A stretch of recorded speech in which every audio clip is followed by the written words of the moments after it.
One of the types of analytics that you can check inside of YouTube Studio is by going on to the analytics section right here and by going into the content section.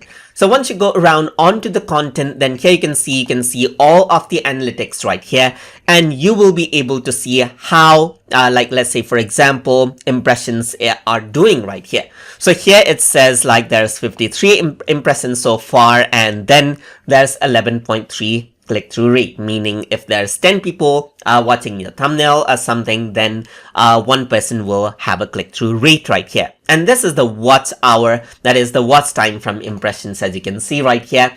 And you can see the details of your published content over here as well. For example, in my case, there is 4 videos right here. And then over here, you can see that the viewers find you in different sections. So let's say from the channel page, there's 42% traffic. From the browse feature, there's 23.1%. From the playlist, there's 15.4%, and so forth, as you can see right here. You can also click show more to see more details right here, but we are going to focus on that in later videos. So you can see all the details right here, and then you can see the details for the videos like the views, the impressions, the impression click-through rates right here, and see when the click-through rate happened as well. You can also see the average view duration, and on the bottom you can see the details on where peer viewers were able to find your videos right here, and also see the top videos over here. So here you can see that there's not enough data right here, but as the data collects, then you'll be able to see this much more in detail in your particular channel.